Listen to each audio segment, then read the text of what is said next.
UFC Fight Night Andrade versus Blanchfield. Full card predictions starting from the very bottom of the card.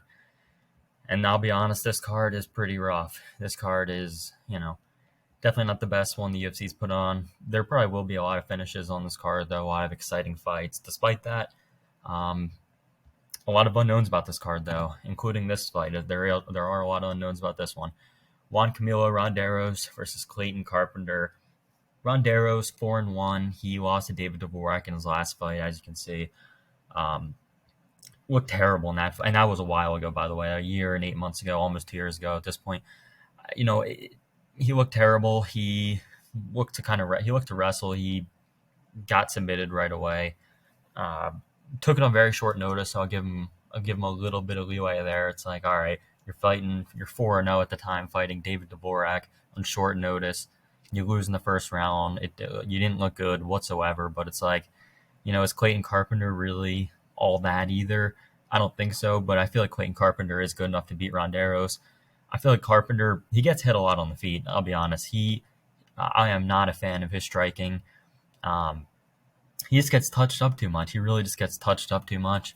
Like, on the Contender Series in his last fight against Edgar Chairez. I don't know if I'm pronouncing that name right, but Carpenter, he was getting hit so much, and it's just I don't want to be confident in a guy that's hit like that hittable. But Ronderos, from what I've seen of him on tape, he likes to wrestle a lot, and Carpenter's a good grappler, good wrestler, and I feel like just the all around better fighter is Carpenter. It's not a fight that you want to bet on in any circumstance, really, if you're looking to bet on this fight. But I am going to lean Carpenter by a decision if I had to pick. Next up is AJ Fletcher and Themba Gorimbo. Again, this is, there are quite a few fights on this card that there are some unknowns, including this one, but I feel like this one is a little bit more clear than the last one. AJ Fletcher, Themba. AJ Fletcher is the better wrestler. Let's not get it twisted. I know Themba out-wrestled his last opponent, Julio Rodriguez, and he did. He won all 3 rounds, out-wrestled him, took him down basically at will. There was no resistance there. AJ Fletcher is way better than that. AJ Fletcher is, he came into the UFC after winning on the Contender Series with a flying knee, comes in, he loses both. The Andalusa fight didn't, in hindsight, that doesn't really look great. Just got outstruck in that fight, didn't get the wrestling going at all. Just not a good fight for him. But in his last fight against his fight before that against Matt Semelsberger, we see that Matt Semelsberger is a pretty solid fighter. He's not a bad fighter at all, Semelsberger, and he took down Semelsberger and, won in some exchanges in the grappling and stuff against him, and even looked decent in the striking. And we know Semelsberger can crack in the striking. So it's like, I think AJ Fletcher is just all around a better fighter than Themba. I feel like he'll have an advantage, if he wants to take it to the mat. Like if he's, I feel like he'll be able to do that. The reach advantage and the size advantage obviously goes to Themba. 67-inch reach to 76-inch reach. So I do think AJ Fletcher would be wise to try to close the distance and wrestle in this fight, which he absolutely can do. So I'm going to pick him to win here. I'll say decision again, but I could see a finish. AJ Fletcher is a very athletic guy. He can catch people, can hurt people, so wouldn't be too shocked to see that either. Next fight is OSP Ovince St. Preux versus Felipe Lins.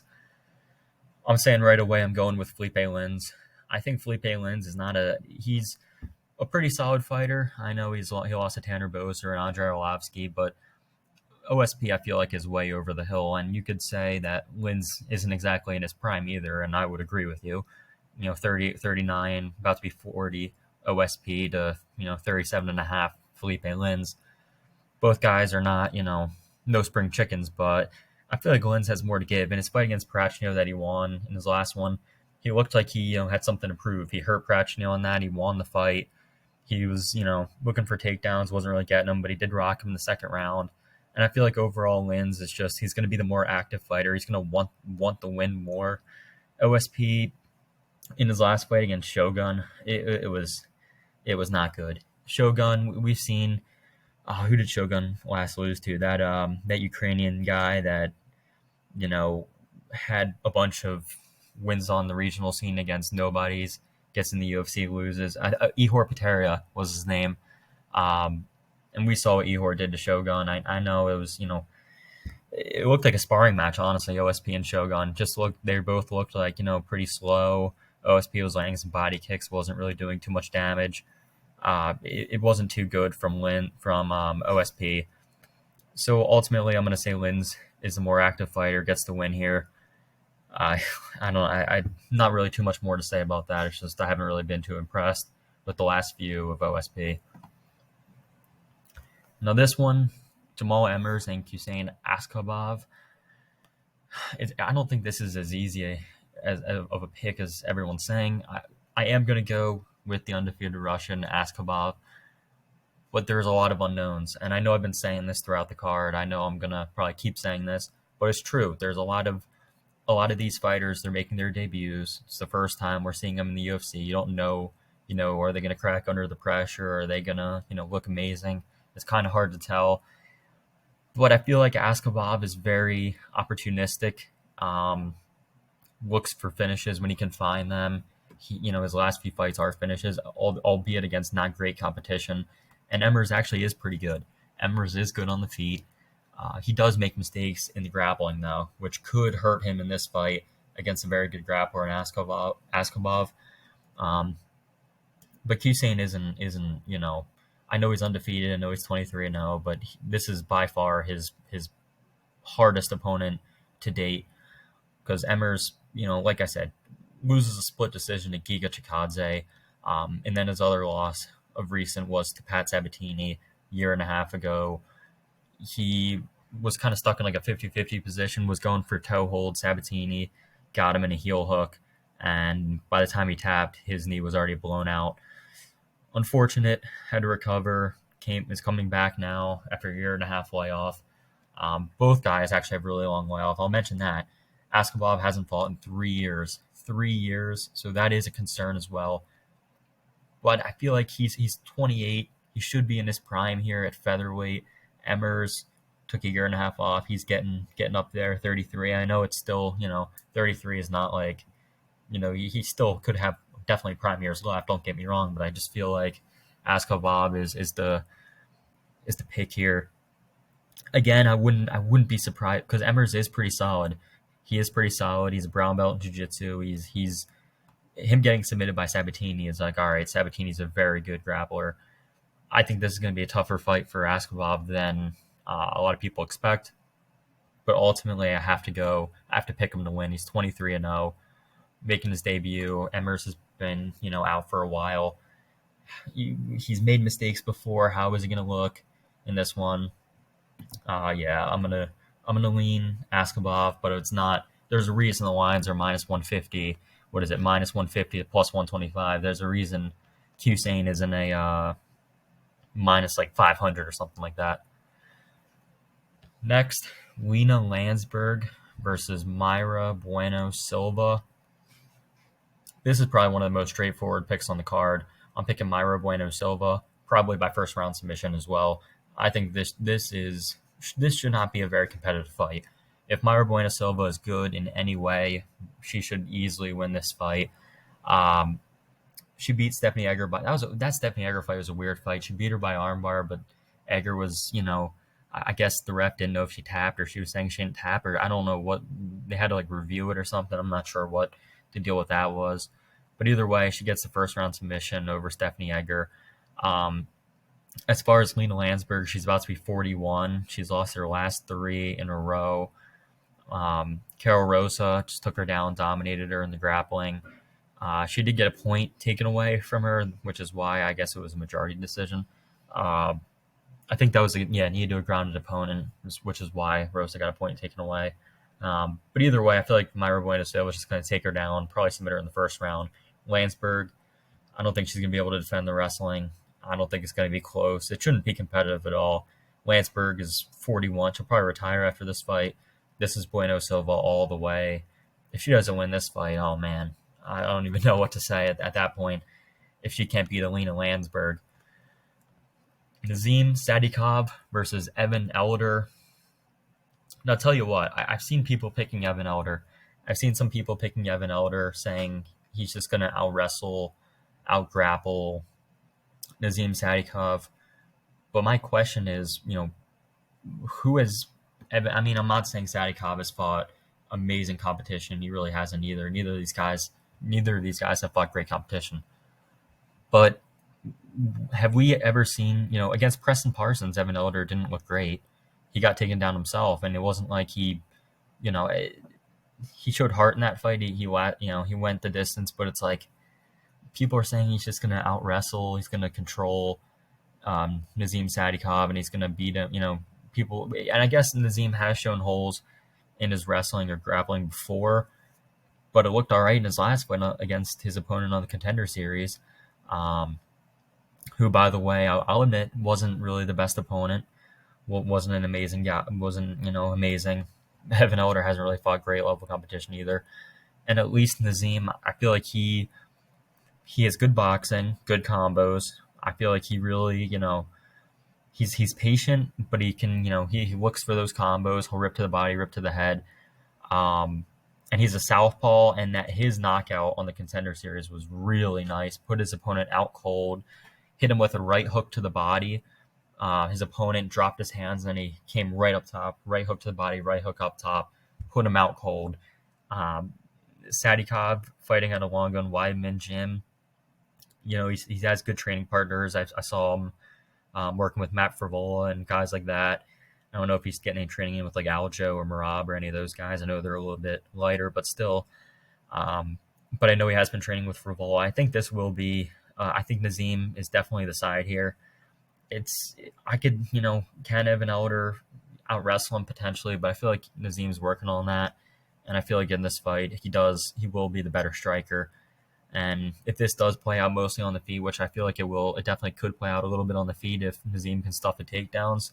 Nazim definitely is better on the feet. So I'm taking Nazim here. This is the headliner of the prelims. Although this really should be on the main. How many? 1, 2, 3, 4. There's 4 main card fights. I guess they'll potentially bump this up to the main card, if it isn't already, or they should at least. It is Jim Miller versus Alexander Hernandez. Oh man, this has been. I know the obvious side is Hernandez. All right, I know the obvious side is just pick Hernandez. And just don't think twice about it. Look at Jim Miller, he's 39. Look at Hernandez, he's 30. But I don't think it's that simple. I don't think it's just pick the younger guy. I think you got to look at Hernandez. And Hernandez does have some good wins on his record. If you look through some of Hernandez's wins, he's beaten Beneil Dariush in the first round. He beat Oliver Aubin-Mercier, which, if you look at it now, that's a very good win. Oliver Aubin-Mercier is a very good fighter. But as Mike Breeden, Chris Grutzmacher, an old Francisco Trinaldo, it's like, I don't know, man. And now he's fighting Jim Miller and Alexander Hernandez, against Billy Q. He dropped down to flyweight to fight Billy Q. And his cardio Billy Q just put it on him in the second round, finished him, just lit him up with volume. And, I think a lot of his losses are like in the later rounds. I feel like he gasses a lot. He's very good in the first round. He is. Alexander Hernandez is very good in the first round. Most fights he's in, he at least, if not wins the first round, he has a very competitive first round. So I'll say that. I feel like he certainly can win the first round against Jim Miller. If Jim Miller's chin can hold up, if his chin holds up in this first round, I think Jim Miller can knock out. I know it's crazy. I know you're going to say, wow, Jim Miller, big underdog pick. I think Jim Miller can put Hernandez's lights out. And you can't, I get it. Miller hasn't really fought the best level of competition either the last few fights. He's fought Eric Gonzalez, Nicholas Mota, and then Cowboy, a very washed old Cowboy in that fight who was on his way out the door. But the last two, Nicholas Mota and Eric Gonzalez, like 2 young guys that are, not sure, they might not be the best, but they're athletic, they're in their prime, or they're at least like closer to their athletic prime than 39. And Jim Miller just flatlined, like he just hurt, against Eric Gonzalez, just I think Gonzalez try to throw like a front kick up the middle or something, missed. Jim Miller just rocked him bad with the left hand, put him down, finished up with ground and pound. And then against Nicholas Moda in the second round, it was like a leaping right hook. Um, Miller obviously being a southpaw, it was like a very short though. It wasn't like he put everything into it. It's just a short leaping right hook, and he just rocked him bad and finished him. And I really feel like Alexander Hernandez is the type of guy who, if he gets a little bit tired, especially in the second round, if it gets a little bit later in the second round, Jim Miller can catch him. And Hernandez has been hurt before. I feel like he can get hurt here. Jim Miller, I'm going to pick Jim Miller. I'm going to say second round, KO TKO. Alexander Hernandez, I feel like first round's going to be his. He might do a little bit of damage, might even really hurt Jim Miller. But in the second round, the old veteran Jim Miller is going to put this guy's lights out. Um, Man, that's a pretty brave underdog pick. Next up, William Knight and Marcin Prachnio. This card is rough. This card's rough. I'm going to go William Knight. I'm going to go William Knight to beat Marcin Prachnio. I'm not a fan of Marcin Prachnio. I mentioned his last fight, I guess Felipe Lins a little while back, but he's getting rocked a little bit, pieced up a little bit by Felipe Lins. William Knight's got some power. He's got a nice left hook, and he can hurt people with that left hook. He put Fabio Sharon out with that, with a counter left hook, and we've seen Prachnio make mistakes before. We've seen Prachnio kind of like walk right into shots, walk right into big punches, just kind of keep his chin up. Walk right forward, just walk right into it, especially when he gets tired, drops his hands. And I just think William Knight is the side here. I think William Knight can find a knockout on Prachnio. Like I said, I'm not high on Prachnio at all. And against someone that can hit as hard as Knight can, granted, William Knight has not looked good in his last few fights. He misses weight against Maxime Grishin by he missed by like 12 pounds, just an unbelievable amount, just a terrible weight miss, very unprofessional. But regardless of it, he's, those two guys, Devin Clark and Maxime Grishin, I think are better than Prachnio. And, ultimately, I think, and by the way, that Devin Clark fight, didn't he weigh in at like what was his last, what was it, 251 for that? Because he said he couldn't make light heavyweight or whatever. I don't know, man. I don't know if he's going to make weight here. That's the question. Will William Knight even make weight for this fight? We don't know. Either way, I'm going to pick him to win, probably by knockout. I don't like Prachnio really at all, honestly. Even in the grappling, if it does, hit the mat, I feel like Knight will have an advantage there. 3 fights to go. Josh Parisian taking on Jamal Pogues. I'm going Jamal Pogues. I didn't like. I'll say one thing first. I didn't like how he got his leg chewed up on the Contender Series. I didn't like that. I didn't like how he got his leg chewed up. He's got to learn how to either get out of the way or check leg kicks. You can't just let yourself get kicked. Leg kicked 50 times in a row. Josh Parisian definitely picked up on that, or maybe he didn't, because he is a heavy wrestler. Pogues is a black belt though in jiu-jitsu, so. That should cancel out. I feel like Pogues is definitely going to win here. He's kind of a decisionator. He does throw a lot of good volume though. I feel like he'll be able to keep this on the feet and outstrike Josh Parisian. Not like I said, not really too much to break down here. Parisian's going to try to wrestle Pogues. He should be able to stuff the takedowns and just piece him up and do good work on the feet. He has quick hands. I know Larasenko mentioned it on the Contender Series that Jamal Pogues, for being a heavyweight, well, he's not really a true heavyweight. He fought a lot at light heavyweight. I think he fought up until this. I think every single fight was at light heavyweight, and then he moved up to heavyweight on the Contender Series against this pretty small, Paulo Renato Jr., a pretty small guy himself.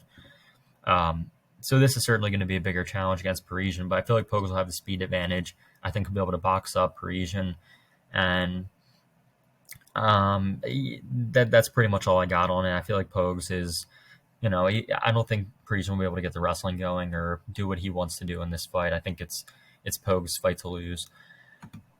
Zach Poaga versus Jordan Wright.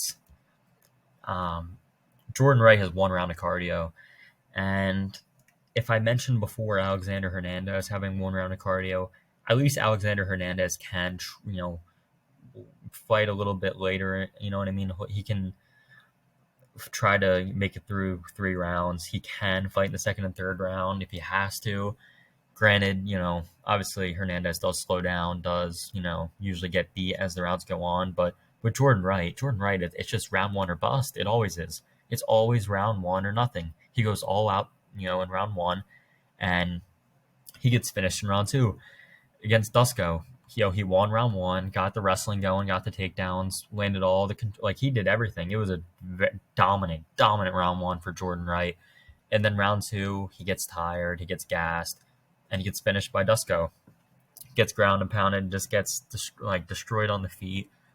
Basically drops down, kind of gives up a little bit, and I feel like Zach, he's dropping down from heavyweight to light heavyweight, which is a little bit of a concern. He got knocked out in his last fight bad by Muhammad Usman. Caught him with a left hook. Wasn't even a big left hook, just a short left hook. Put him out cold. But Muhammad Usman is Muhammad Usman. He is a huge guy, and he has power. He can really put someone's lights out. And Jordan Wright, he's got a little bit of power himself. Like Jordan Wright, he's pretty powerful, but he's not Muhammad Usman level of power. And Zach's fighting at elevation, or he's fighting out of that team. He is fighting, training at elevation and fighting for out of team elevation, if that makes sense. So he's fighting with a good team. Been putting in work. I saw him on his Instagram, Curtis Blades. Obviously Gaethje's up there. I don't know how much, Gaethje's obviously much smaller, but you guys get the point. Putting in work with good fighters up there in Colorado.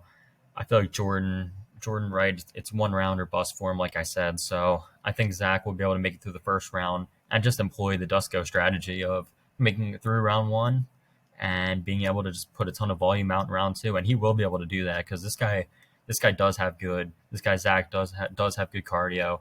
He can push a pace, and I feel like he'll do that and possibly find a finish on Jordan Wright. And the main event, last fight of the night, Jessica Andrade versus Erin Blanchfield. Short notice for Andrade. She's stepping up. You know what? You guys might think I'm crazy. Maybe you don't. I'm going Erin Blanchfield. I think Erin Blanchfield gets it done. Jessica Andrade, she's a very good striker. But she gets taken in her fight against Valentina, and I know that was, almost 2 years ago at this point. But Valentina took her down basically at will over and over and over again. I don't know how many takedowns she had, but she had a lot of takedowns on Andrade. Eventually finished her from the crucifix position, just elbowed her, and Erin Blanchfield, she does similar things to that. That's kind of how she fights. She likes to just bully her opponents, take them down and just destroy them on the mat.